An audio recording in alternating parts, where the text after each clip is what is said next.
சனி பகவானுடைய வக்ர காலம் உங்களுடைய ராசிக்கு என்ன செய்ய போகுது அப்படிங்கிறதான் நம்ம இன்றைக்கி பார்க்க போகிறோம். அதாவது சனி பகவானுடைய பெயர்ச்சி அப்படிங்கிறது எந்த அளவுக்கு முக்கியமோ அந்த அளவுக்கு சனி பகவானுடைய வக்ர காலம் அப்படிங்கிறதும் ரொம்ப ரொம்ப முக்கியம்.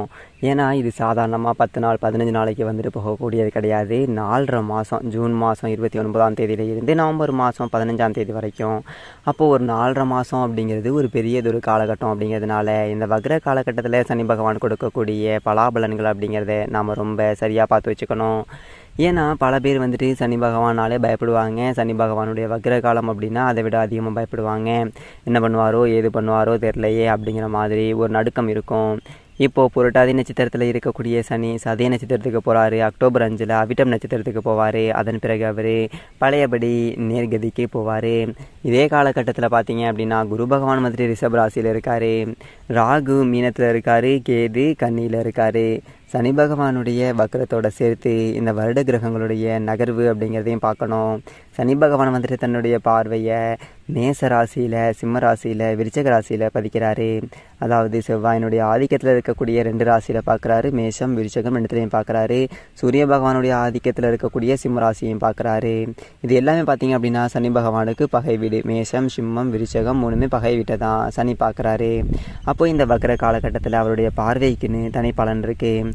இது எல்லாத்தையும் கூட்டி கழித்து இந்த ஒரு 4.5 மாதம் உங்களுக்கு என்ன செய்ய போகுது அப்படின்னு தனுசு ராசி நேயர்களே, உங்களுக்கு இந்த சனி பகவானுடைய வக்ர காலம் எப்படி இருக்குது அப்படின்னா ரொம்ப அவசியமாக பார்க்க வேண்டியது தனுசு ராசிக்காரர்களுக்கு தான். ஏன்னா தனுசு ராசிக்காரர்களை பொறுத்த வரைக்கும் மகர ராசியில் சனி பகவான் இருக்கிற வரைக்கும் பார்த்தீங்க அப்படின்னா 7.5 சனி அப்படிங்கிறது இருந்து வந்தது.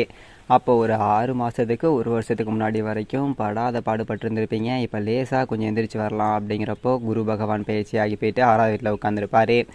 6ல் குரு இருக்கார் அப்படின்னாலே 6ல் குரு ஊரில் பகை அப்படிங்கதான். குரு எந்த வீட்டில் இருக்காரோ அதற்கு உண்டான ஒரு ஆதிபத்தியத்தை கொஞ்சம் லைட்டாக தான் பார்த்து விடுவார். அதான் குரு இருக்கிற இடத்த விட பார்க்குற இடத்துக்கு பாலம் கூட அப்படி சொல்கிறதே. இப்போ குருவும் போயிட்டு 6ல் உட்காந்துக்கிட்டாரு. சனி பகவான் 3ஆவது வீட்டில் வக்ரம் அடைகிறாரு. இந்த வக்ர காலம் எப்படி இருக்குது அப்படிங்கிறத பார்க்கணும். போதாத ஒரு குறைக்கு விஷப்பாம்பு ராகு ராசிக்கு 4ஆவது வீடு அர்த்தாஷ்டம ராகுவாக போயிட்டு ராகு உட்காந்துருக்காரு. ராகு இருக்கிற இடமும் சரியில்லை. கேது எங்கே இருக்காருன்னு பார்த்தீங்க அப்படின்னா கேது 10ஆம் இடத்துல இருக்கார். இது ஒரு நல்லதொரு இடம் தான். என்ன 10ல் ஒரு பாவி இருக்கணும்னு சொல்லுவாங்க இல்லைங்களா? அந்த பாவியான கேது இப்போ 10ல் உட்கார்ந்துருக்காரு அப்படிங்கிறது ஒரு நன்மையை கொடுக்கக்கூடிய ஒரு அமைப்பு தான். சரி, இப்போது இந்த சனி பகவான் 3ஆவது வீட்டுக்கு போனது நல்லதா கெட்டதா ஜோசியர் அப்படின்னு கேட்டிங்க அப்படின்னா நல்லது தான். 3ல் சனி இருக்கும்போது கொஞ்சம் அதிக மனதைரியத்தை நமக்கு கொடுத்துருந்துருப்பார். அதாவது கடந்த காலகட்டத்தில் ஏகப்பட்ட கடனை வாங்கி வச்சுருந்துருப்போம். என்னமோ போடா 7.5 சனி நம்மளை ஆளை அப்படி போட்டு வாட்டி வதச்சிருச்சு அப்படிங்கிற மாதிரி இருக்கும். அந்த மாதிரி பார்த்தீங்க அப்படின்னா நமக்கு பெரிய அளவில் கொஞ்சம் ஆதரவாக இருந்த சொந்த பந்தங்கள், ஊரே நம்ம கெட்டு போகணும்னு நினைக்கும். யாரோ ஒருத்தவன் தான் நமக்கு நல்லது நினைக்கிறவன் இருந்திருப்பான். அது ஆண்டவ புண்ணியம். அதாவது ஆணோ பொண்ணோ, தாத்தாவோ பாட்டியோ, ஆணோ பொண்ணோ யாரோ ஒருத்தவங்க அவங்களாம் இந்த உலகத்தை விட்டு எடி கிளப்பி விட்டுருக்கோம். அப்போ அவங்க இருந்த வரைக்கும் நான் நல்லா இருந்தேன். இப்போ எனக்கு ஒன்றா கேட்கணும் அது இல்லை, அல்லது ஒரு 10-5 கொடுத்து வாங்கி கொடுத்துட்டு இருந்தேன் அதுக்கும் ஆள் இல்லை அப்படிங்கிற மாதிரி ஆயிடுச்சு. அதே மாதிரி சகோதர வர்க்கத்துலேயும் பார்த்தீங்க அப்படின்னா பெரிய அளவில் ஒன்றும் உதவி இல்லை, பெரிய அளவில் குறை சொல்லி ஒன்றும் பிரயோஜனம் இல்லை. ஏன்னா அவங்களும் கஷ்டப்படுறாங்க. நல்லா இருந்தாலும் நம்ம ஒரு 10 ரூபாய்க்கு போய் நிற்கலாம்.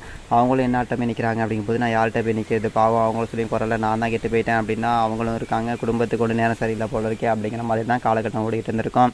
அந்த மாதிரி தனுசு ராசியை பார்த்தீங்க அப்படின்னா உடல் ரீதியாகவும் பிரச்சனை அப்படிங்கிறத கொடுத்துக்கிட்டே இருந்திருக்கும். இப்போ கொஞ்சம் பரவாயில்ல அப்படிங்கிற மாதிரி இருந்திருக்கும். சரி, இந்த வக்ர காலத்துக்கு பிறகு எப்படி இருக்க போகுது அப்படின்னு சொல்லிட்டு நம்ம பார்க்குறோம். இந்த வக்ர காலம் அப்படிங்கிறது ஒரு 4.5 மாதம். இந்த 4.5 மாதத்தில் சனி என்ன பண்ணுவார் அப்படின்னா எதிர்காலத்தை பற்றின ஒரு பயம் அப்படிங்கிறது நிறையா இருந்திருக்கும். தனுசு ராசிக்காரர்களுக்கு என்ன பண்ண போகிறோம், எப்படி பழைக்க போகிறோம் அப்படின்னா, கடை இருக்குது, புள்ள குட்டி இருக்குது, அவனுக்கு அது சேர்த்து வைக்கணும், இவனுக்கு இதை சேர்த்து வைக்கணும், சொந்த ஊரில் வாடகை வீட்டில் இருக்கேன், ஒரு மனையாவது வாங்கி போடணும், சொந்த மதத்தில் ஒரு மதிப்பு மரியாதை இல்லை, இப்படியே நினச்சி ஒரு நிம்மதியாக ஒரு வாய்ஸ் ஒரு திங்கலை, நிம்மதியாக படுத்தா தூக்கம் வரல அப்படிங்கிற நிலைமை இருந்துகிட்டு இருந்துச்சு. பார்த்தீங்களா? அது மாறிடும். ஏதோ ஒரு வகையில் பல நேர்மறையான ஒரு சிந்தனைகள் அப்படிங்கிறது உங்களை ஆட்கொள்ள போகுது இந்த ஒரு காலகட்டத்தில். சரி விட்றா, நம்ம பார்த்துக்கலாம், நம்மளால் எல்லாம் முடியும் அப்படிங்கிற மாதிரி சின்ன ஒரு வெற்றிகள் அப்படிங்கிறத சனி கொடுத்துக்கிட்டே இருப்பார் இந்த ஒரு 4.5 மாதத்துலையும். ஒரு மனுஷனுக்கு வாழ்க்கையில் தேவையே இந்த சின்ன வெற்றி தானே. ஒரு சின்ன வெற்றியை நம்ம பார்த்துட்டோம் அப்படின்னாக்க ஒரு தன்னம்பிக்கை நமக்கு கிடச்சிரும். சரி போடா இது வந்துடுச்சு, இன்னும் கொஞ்சம் தானே, ஒரு 2 படி ஏறிட்டோம், இன்னும் 2 படி, இன்னும் 2 படி அப்படின்னு சொல்லிட்டு ஏறி போயிட்டே இருக்கணும். அதற்கு உத்வேகத்தை கொடுக்கக்கூடிய ஒரு சின்ன வெற்றியை கொடுப்பாரு. திடீர்னு பார்த்தீங்க அப்படின்னா ஒரு 10 ரூபா காசு பணம் வரும், ஒரு கடன் அப்படிங்கிறது அடையும், ஒரு வண்டி வாகனம் அப்படிங்கிறது கிடைக்கும். இது எல்லாமே இந்த வக்ர காலகட்டத்தில் நடக்கும். எல்லோரும் வண்டியில் போகிறாங்க, நான் அண்ணன் சைக்கிளே ஓட்டிகிட்டு இருக்கேன், இன்னும் பழைய வண்டி ஒன்று வச்சுருக்கேன், தள்ளிகிட்டே அலைகிறேன், உருட்டிகிட்டே அலைகிறேன், அடிக்கடி வேலை வைக்கிது. இப்படி இருந்து நிலமை மாதிரி வாகன யோகத்தை சனி கொடுத்துருவார் இந்த ஒரு காலகட்டத்தில். அதனால் ஒரு சைக்கிளில் போனோம், பைக்கில் போகிறதுக்கோ இல்லை பைக்கில் போனோம் காரில் போகிறதுக்கோ உண்டான எல்லா ஆதிபத்தியத்தையும் சனி பகவான் கொடுத்துருவார். அதனால் நீங்கள் கவலைப்பட வேண்டியதில்லை. அந்த மாதிரி இந்த சனியினுடைய பார்வை இருக்குது பார்த்தீங்களா, அது வந்துட்டு உங்களுக்கு ஏகப்பட்ட பிரச்சனை அப்படிங்கிறத கொடுத்துருக்கும். ஏன்னா சனி பகவானுடைய பார்வை அப்படிங்கிறது ஒரு வஜ்ர பார்வை. சனி பார்த்துட்டாரு அப்படின்னா அந்த இடத்துல நீதி நேர்மை இல்லை அப்படின்னா அடி வலுவாக தான் விழுவோம், அதில் எந்த மாற்று கருத்தும் இல்லை. அந்த வகையில் பார்த்தோம் அப்படின்னா சனி பகவான் வந்து உங்கள் ராசிக்கு 5வது வீடு மேச ராசியை பார்க்குறாரு, 9வது வீடு சிம்ம ராசியை பார்க்குறாரு, 12வது வீடு விருச்சிக ராசியை பார்க்குறாரு. அப்போது இந்த பார்வைக்கு வக்ர காலகட்டத்தில் அந்த பலம் அப்படிங்கிறது குறையுது. சனி பகவானுக்கு பலம் குறையும் போது அதனுடைய பார்வைக்கும் குறையும். அதுதான் உலக நடப்பு. இப்போ 5ஆம் இடத்துல சனி பகவான் இருந்தார் பார்த்தீங்களா, பிள்ளைங்களை பார்த்துட்டு இருக்காரு, புத்திர ஸ்தானத்தை பார்க்குறாரு, பூர்வ புண்ணிய ஸ்தானத்தை பார்க்குறாரு. அப்போ குலதெய்வம் வீட்டுக்கு வரலையோ அப்படிங்கிற மாதிரி ஒரு பயம் இருக்கும். ஏன்னா ஊடே தரத்தில் முடித்த மாதிரி இருக்கே, ஒரு கவுளி கூட கத்த மாட்டேங்குது, எப்படி சொல்ற குலதெய்வம் தான் வீட்டுக்கு வரலையோ அப்படிங்கிற ஒரு சந்தேகம் இருக்கும். அப்போது இந்த ஒரு காலகட்டத்தில் ஒரு நேர்மறை சக்தி கிடைக்கும். குலதெய்வ கோயிலுக்கு போயிட்டு ஒரு பொங்கல் வச்சு பூஜை பண்ணிவிட்டு ஏதாவது நேர்த்திக்கடன் இருந்தால் நிறைவேற்றிட்டு வந்தீங்க அப்படின்னா இந்த சனி வகிற காலத்தில் குலதெய்வமே வீட்டுக்கு வந்துடும்.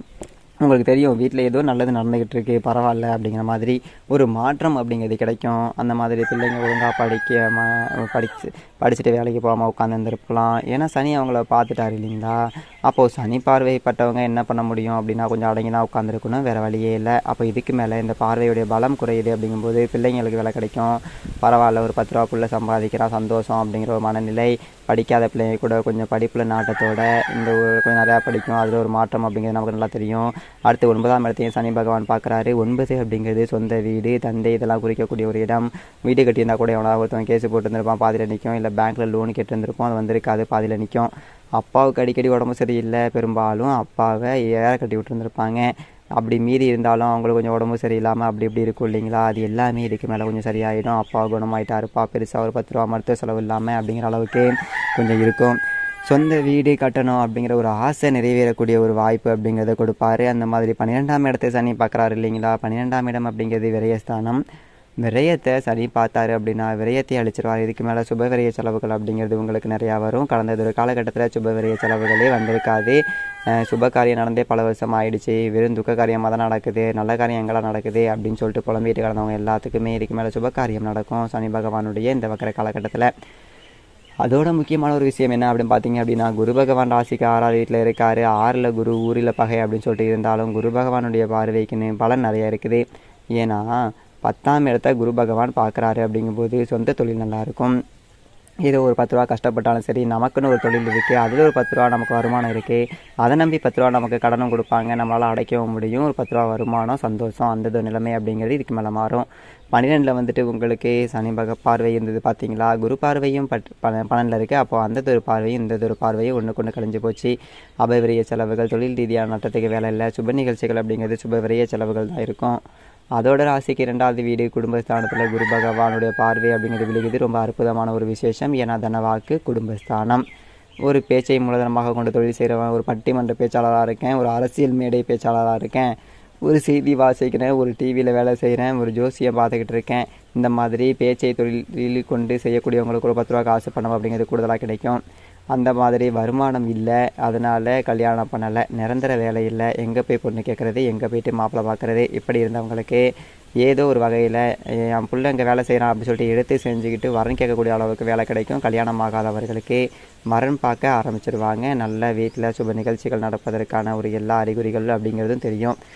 அடுத்த அஷ்டமத்தில் ராகு இருக்கார். தாயாரோட உடல் ஆரோக்கியத்தில் கவனம் இருக்கணும். அம்மாவுக்கு ஏதாவது 1-2 சேட்டை கொடுக்கும், அடிக்கடி உடம்பு சரியாமல் போகிறது, தாய் வழி உறவுகளோட ஒரு சண்டை சச்சரவு வந்துட்டு பிரிஞ்சு போகிறது, இந்த மாதிரியான வேலையெல்லாம் கொடுப்பாங்க. அதனால் கொஞ்சம் தாயாருக்கு உடம்பு சரியில்லை அப்படின்னா அப்பப்போ பார்த்துக்கிறது அப்படிங்கிறது தான் நல்லது. மற்றபடி கேது 10ல் தான் இருக்கார். அதில் வந்துட்டு குரு பார்வை இருக்குது. கேது குரு பார்த்து புனிதப்படுத்துகிறார் அப்படிங்கும்போது சொந்த தொழிலில் கேதுவால் ஒன்றும் பண்ண முடியாது, நல்லது தான் செய்வார். தொழில் ரீதியாக வளர்ச்சி, வேலைக்கு போகிற இடத்துல ஒரு 10 ரூபா சம்பளம் கூட கிடைக்கும். இந்த 4.5 மாத காலகட்டத்தில் நீங்கள் வாழ்க்கையில் ஒரு முன்னேற்றத்திற்கான ஒரு 10 படியை தாண்டி போடலாம். தொடர்ந்து கர்ம வினைகளின்படி பிற உயிர்களுக்கு துரோகம் செய்யாமல் இருங்க. அதை செஞ்சிட்டோம் அப்படின்னாலே ரொம்ப அற்புதமாக இருக்கும். அதே மாதிரி வியாழக்கிழமைகளில் குருவுக்கு நெய் தீபம், சனிக்கிழமைகளில் சனி பகவானுக்கு எள் தீபம். இந்த 4.5 மாதத்துக்குள்ளே ஒரு தடவை அது குலதெய்வ கோயிலுக்கு போயிட்டு பொங்க வச்சு குலதெய்வத்துக்கு ஏதாவது ஒரு நேர்த்திக்கடன் இருந்தால் நிறைவேற்றுங்க. நேர்த்திக்கடனே இல்லை அப்படின்னா கூட ஏதாவது ஒரு வேண்டுதலை வச்சு குலதெய்வத்துக்கிட்ட மனசார ஒரு நேர்த்திக்கடன் அப்படிங்கிறத வேண்டிக்கிட்டு வாங்க. 4.5 மாதத்துக்குள்ளே நிறைவேறும். அதன் பிறகு குலதெய்வத்துக்கு நீங்கள் நேர்த்திக்கடனை நிறைவேற்றிடலாம். ஏழை பாளைகளுக்கு உங்களால் முடிஞ்ச ஒரு அன்னதானம் அப்படிங்கிறத பண்ணுங்கள். ரொம்ப சூப்பரான ஒரு